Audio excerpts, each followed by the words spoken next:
Hello, everybody. Welcome to the latest segment of Moments Off the Mat, presented by USA Wrestling. My name is Derek, State Services here at USA Wrestling. Today, we got a special guest, Mike DeRoehn, who is the head wrestling coach at the University of Platteville, Wisconsin. Welcome, Mike. Thanks for taking time out of your day. Oh, thanks for having me, man. This is an honor. I appreciate it. Yep. So just to kind of start out, just kind of talk to us about, just tell us your wrestling journey and how you basically wound up at Platteville. Okay. Well, I'm getting a little older, so it's been a little bit of a longer journey as we go here. But, just a quick background. I mean, I grew up out in New Hampshire, actually. Started wrestling as a freshman in high school, so got a later start to the sport than a lot of people do, especially kids nowadays. But had some great coaches, and I think they actually started me on my coaching journey because of the impact and the influence that they had. Cam Sinclair was a coach my first 2 years, who was an amazing coach. He's a Hall of Fame coach. And then Randy Cleary, he's still the coach at my old high school. They were state champions again this year, so a little shout out to the Plymouth Regional High School Bobcats out there and Coach Cleary. He does an amazing job, and he was just had a major influence on my life. And you don't know it at the time, obviously, you're going to make a career out of it, but when you got people like that kind of pour into you and set that example. And so I went on, wrestled in college at Plymouth State University, and again had two really powerful mentors, Chad Brackey and Dave Carlson. And again, never knew that I was going to get into coaching. I actually I graduated with a degree in physical education. I started out as a teacher and high school coach, and thinking that was going to be the route I went. And then I did that for a little while, but I had an opportunity, actually the first summer after my first year of teaching, I went and worked with Ken Cherto, and we traveled all around the country, and Kenny then asked me to come on full time. And so that was a crazy experience just for me. I wasn't, some absolute world beater. I had a solid college career, but I wasn't an All-American or anything like that. And so for someone like me with my experience to be able to work with guys like Ken Cherto and work in his camps, and we traveled all over. Again, you don't know it at the time, but you look back, you think about what an influence that was on my coaching, where we were doing camps with, I was like rubbing elbows with guys like Brandon Slay and Kendall Cross, and obviously Kenny Cherto, but Tim Flynn, and I could go on and on. It was just crazy. And that really impacted me as a coach because I learned so much technique. And that was back in a time when we didn't have USA Wrestling doing all these videos and Flow Wrestling and YouTube and this, that, and the other thing. So you were truly like learning in the wrestling room with those people, and it just had a major influence. So when I moved on from that, basically I really enjoyed it. But the thing was, when you're working all those camps, the kids go home, right? So maybe you got them a week, 2 weeks, maybe it's 4 weeks, and you're just starting to really kind of get to know them, and you're seeing this growth and improvement, and then they go home. And so I knew that I was missing the long-term relationship piece. And so I kind of took a leap of faith. I came out to Wisconsin and landed just a part-time assistant position with Larry Marchanda at the University of Wisconsin Oshkosh, and kind of started my college coaching career there. And after the first year, that first year there, I was teaching, and again, I just kind of took a leap of faith because I knew I had the passion for coaching. And so I decided to start a wrestling club for kids and run it out of the wrestling room there at UW Oshkosh. And so quit my teaching job and just kind of went all in. And again, this is at this time, Oshkosh, they didn't necessarily, wrestling was different back then, and wrestling wasn't really super supported at Oshkosh. And so I was working, very low pay and a lot of long hours, and just no benefits or anything, just, kind of living my wrestling dream, started a wrestling club. And the crazy thing is, and this is maybe a little bit of a sidebar, but just some encouragement for any of those young coaches out there is, while you're young and you can take those risks, I encourage you to take those risks, intelligent risk, obviously, but start a club and, just invest yourself in coaching. And if that's something that you really want to do, it's just, I could have taken the safe bet and stayed with the teaching and all that, but I just wanted to go all in on coaching wrestling and being around it all the time. And that wrestling club started with one kid walking through the door, a kid named Eric Metzler, who, became a couple-time state champion and wrestled at Northwestern University. But I'll never forget that night. It was like, it was going to be the first night of the club, and we had flyers made, and we told people, oh, it's going to start on such and such night at 6 o'clock. And I didn't have anybody pre-register. And I was like, okay, well, all right, this is my first night of practice. And I was waiting at the wrestling room, and 5:30, 5:45, 6 o'clock, 6:05, nobody came. So I go back down to my office, and obviously I'm a little bit deflated, but then in comes this kid, just goes bursting through the doors of the building. And he comes in, he's looking around, he goes, hey, do you know where the wrestling camp is? I'm late. And I'm like, oh, well, actually, you're the first one here. And he's like, oh, I am. And his dad came in, and I kind of explained the situation. And they said, well, they had driven, almost 2 hours to come to this club and give it a shot. And they're like, well, you want to work out? And I said, absolutely. And so that club started with one kid, and it grew into, over a long period of time, a full-time business. I had multiple locations and really enjoyed that. And I was always continuing to coach on the side. We gradually made some progress there with the program at UW Oshkosh. I was real fortunate to have this dynamic young coach come in there for about a year named Derek Sikora.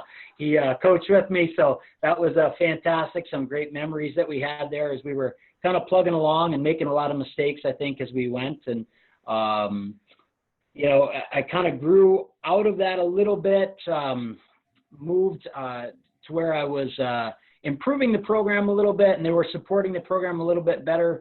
Eventually became the state coach for the Wisconsin Wrestling Federation and had a tremendous experience there. I don't know if you've had any of the Black family on, but outstanding, incredible family supporting wrestling and and driving wrestling in Wisconsin. And so being able to coach our Wisconsin national team programs, had a lot of fun, had some amazing kids, probably just really came in at the right time with the kids that we had in the program, being able to coach guys like Alex DeRoehn and Jesse Thielke and Ben Provisor and Nazar Kolchetsky was on those teams. We just had an amazing run of kids, and so it made it really fun. And I should say, when I say coaching those guys, I mean, some of the best coaching I did for a guy like DeRoehn was, get him a bottle of water and maybe towel him off in between periods back in those days. But so had a lot of fun with those guys, had some success in those years, and I moved over to Lakeland College. Really small school, private school, just an opportunity close to home, and worked real hard there at building a competitive program. And then about 6 years ago, the opportunity opened up for me to come to University of Wisconsin Platteville, and I just saw this place as like a sleeping giant, and tremendous education available here, tremendous facilities, support from the administration, and highly competitive. WIEC, the conference is just incredibly tough. And so just a great opportunity to challenge myself and keep trying to climb the ladder in my coaching journey and just keep trying to get better. Good deal. So now that you're at Platteville, Division III school, I myself was a Division III athlete. So people might not know this, but there's not scholarships. There's, you basically go there and you're kind of on your own, and there's a lot more limitations as far as dates that you can be in contact with the athletes. And what you, as the coach at Platteville, what's your message to recruits to kind of convince them that hey, it's okay to go to Division III school. You don't have to get a scholarship. You don't have to go Division I, to do great things. What's the message on your end? Yeah, it's a great point. And, as much as we'd love to get some of those scholarship athletes, the reality is, we've had some and we'll continue to get some, regardless of level of division, it's got to be the right fit. So they got to find, they got to know what they're looking for. And, we try to tell them a story as far as who we are and who we aren't. And what I mean by that is, we have a mission statement for our program. It hangs on the wall in the wrestling room, and it's that we're committed to the education of men, and we are using the sport of wrestling combined with their academic experience here to produce good people who become well-prepared and successful graduates. And so, I think that in itself is kind of the starting point to saying, okay, well, what are you looking for? Because we are obviously, we're trying to win wrestling matches. We want to be the best team that we can be. But we also are always thinking about how are we going to prepare these guys for life after wrestling. And I hear people say that all the time, and I think a lot of coaches do it well, but it's truly what we are trying to do. I mean, I take so much pride in my guys who are, they've all graduated, they have jobs in their field, they're all thriving. And so, we're looking for guys who are, they're truly academically focused. About 75% of our roster is studying some form of engineering here. And so you got to be pretty sharp to be, an engineering student and kind of balance the time demands of school with training for wrestling and everything that goes into being a college kid. And so, but really looking for kids who are thinking about, and I know this is hard to do for high school kids sometimes, but truly kids who are thinking about using this as a springboard for the rest of their life. And so regardless if they're, getting an athletic scholarship or not, it's got to be the right fit for them in terms of, do they want to be cared about on and off the mat? Do they want to honestly pursue their academic goals? They want to pursue their athletic goals? And, do they want to think bigger than simply just wrestling? They got to have that purpose that's bigger than wrestling. And I mean, wrestling, you know me, wrestling's pretty important to me, but I always tell people that, if a guy would, if he'd win a national title, or like 2 years ago, we had a guy in the NCAA finals, first time that Platteville's ever had a guy in the NCAA finals, John Getz.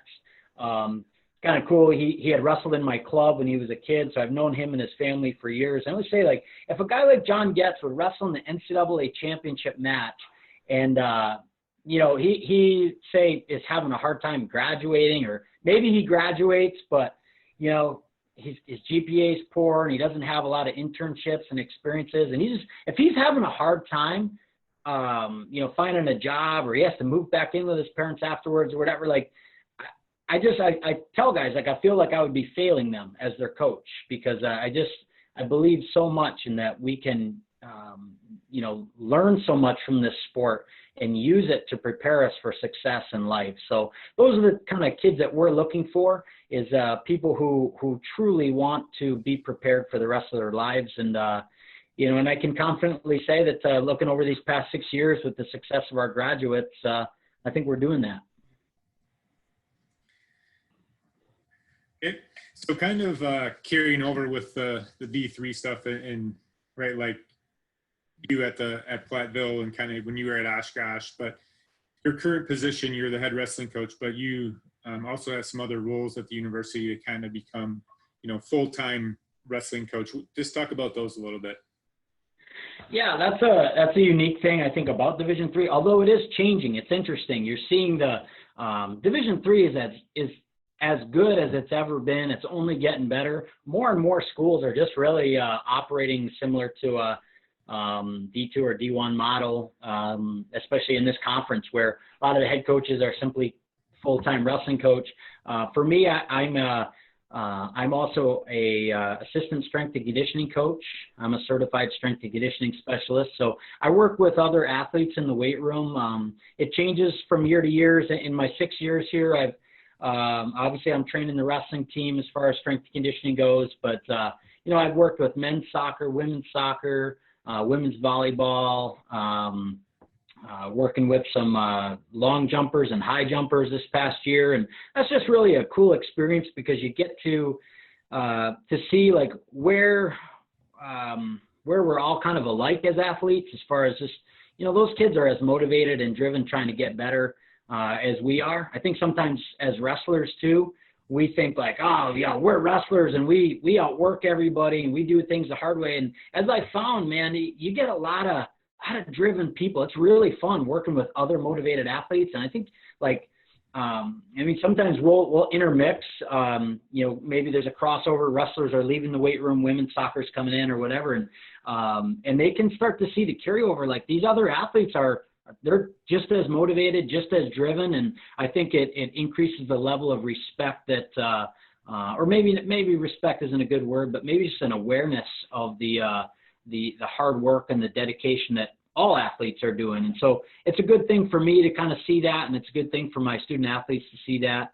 And I have a couple other little side things that I do. I'll help out with just kind of be a liaison with the admissions office here. So they kind of have a point of contact in the athletic office. Obviously, recruiting is an important thing in any level. And so just being a kind of a go-between or a messenger for the admissions office. And then something that I started doing this past year, which was really enjoyable, was conducting some staff development opportunities. So kind of coaches education type stuff for our athletic department. And I was flattered when I was asked to do that, but I was also going like, man, that must be a sign I'm getting pretty old, because people are asking me what I think about stuff, and maybe, just not that I have the answers, I just have some experience, and that's a nice way to say I'm getting a little bit older. But that's just something that I really enjoyed. Again, it's intra-professional staff development, so it has just about nothing to do with teaching single legs or snap downs or anything like that, but talking about putting together a system for recruiting or culture development, or, what are some technology tools that we're using in coaching? What are some top books that we're reading, and all kinds of stuff like that. So it just, it adds a little bit of spice. Obviously I love wrestling, man. I could be in the room every day.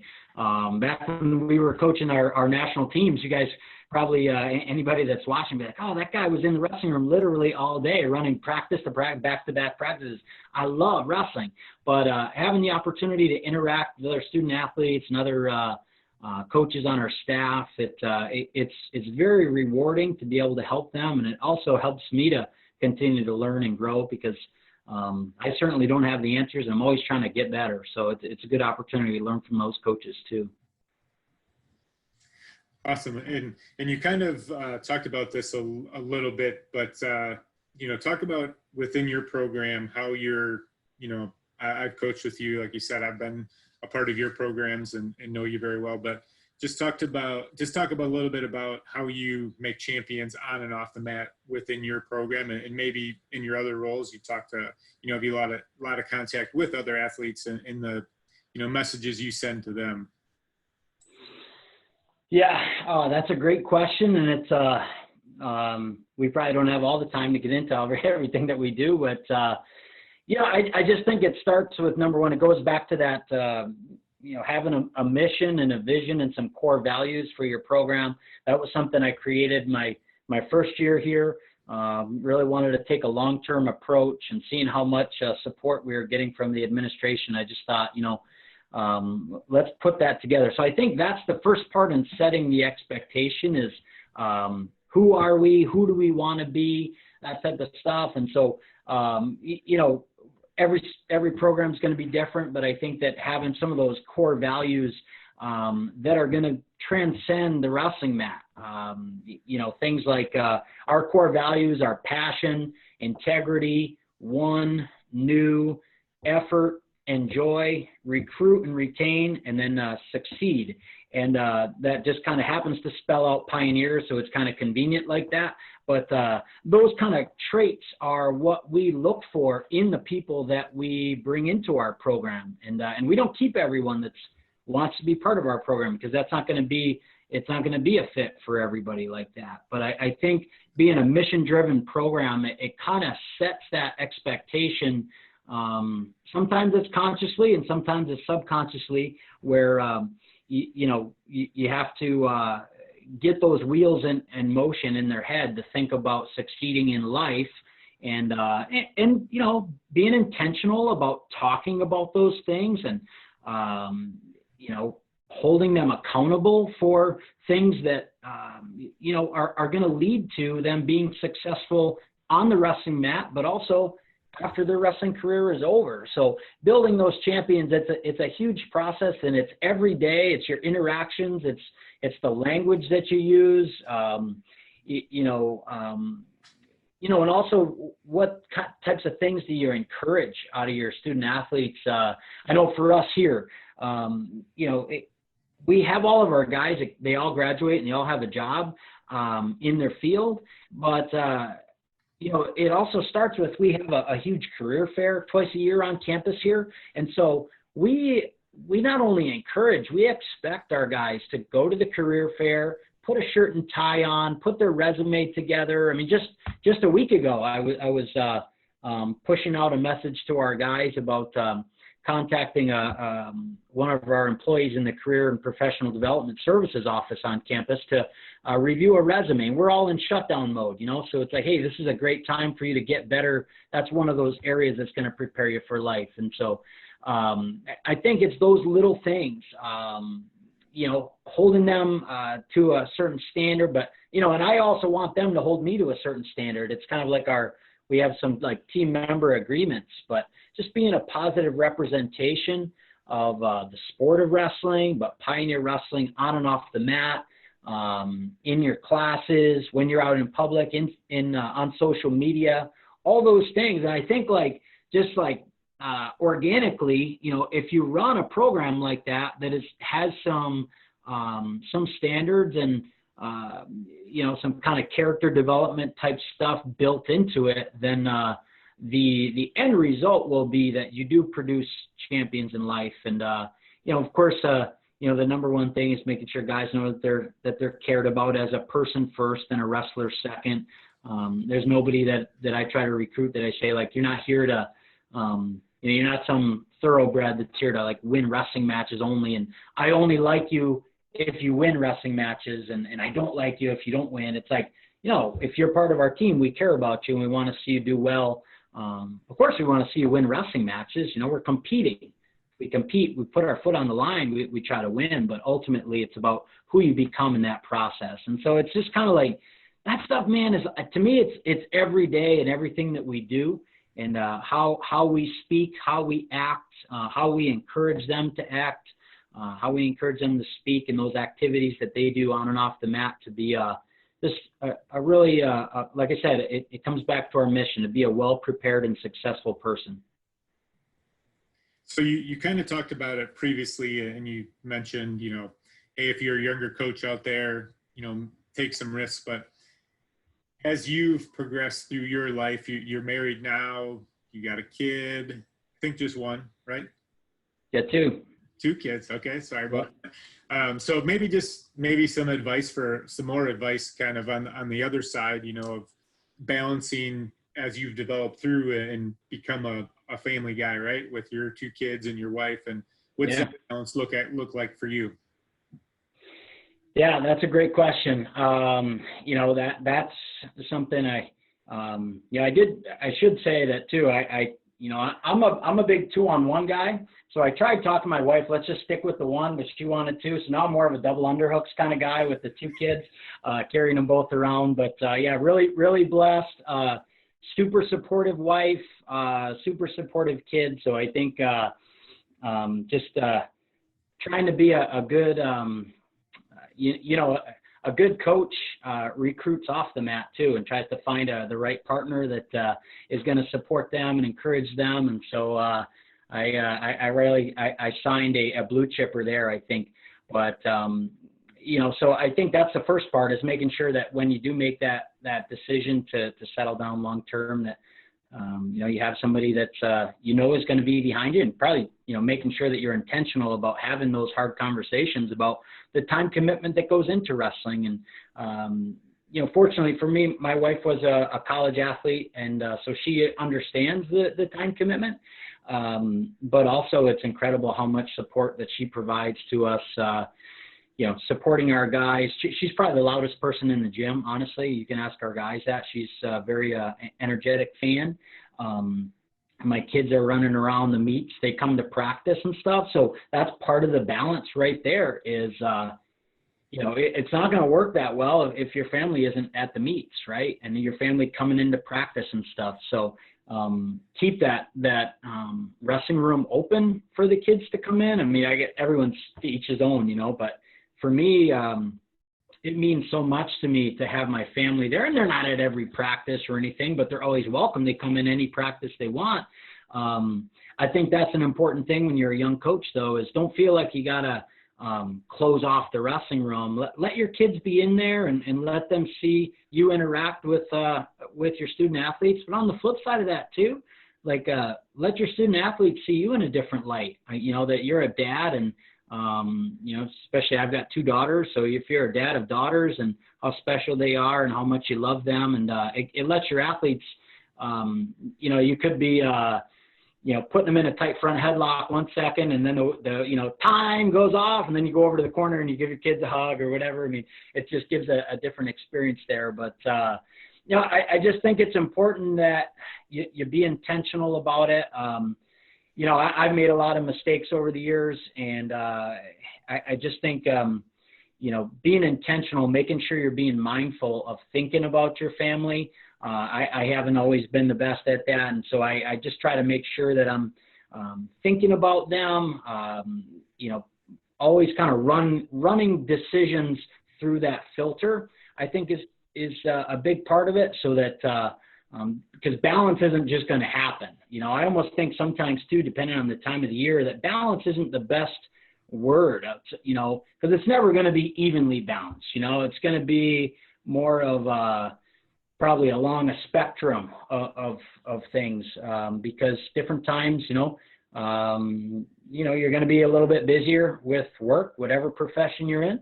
And then other times your family's going to demand more time, and that's always a great thing. And so I think the key point that I'm trying to make is that you make a very mindful, intentional decision to think about your family and include them in as much as they want to be included, and just integrate them within your program. And it's going to be beneficial to your own family, to build relationships, and it's going to be beneficial to the team to see those relationships develop. And I tell my guys often, it just makes me so proud that it's like I never have to think twice about my kids coming into practice, because there's not going to be, the way we choose to run our program, I mean, there's not going to be guys swearing and making it's not going to be an environment that little kids can't be in. And so it's about getting better. And so I just always thank them, I can have them to my house and I never have to think twice about it. And my kids can come in the room anytime, and they're going to be around a bunch of great guys. And, those guys can be role models to my kids too. For sure. So kind of the final question here is during this kind of these years we're going through, how are you staying in touch with your team, or maybe some recruits that might be coming to campus or not coming to campus obviously right now, but how are you staying in touch with those guys? Yeah. Obviously we'd love to be. That's one of the things with this shutdown is I love wrestling. I love training. And this has made me reappreciate it even more, just being away from my team. You really realize, I never take it for granted, but, I think like anyone, sometimes you don't know that, it's how much you really love it, and then it's gone. And so I miss being around my team. This time of year, we'd be spending a lot of time in the weight room, some early morning workouts and stuff like that. And so how we staying in touch is, like everybody, shooting some text messages, checking in with guys.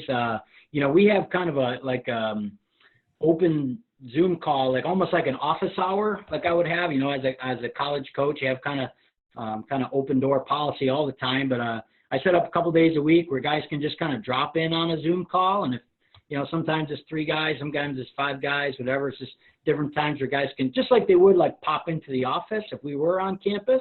I'm big with the handwritten letter.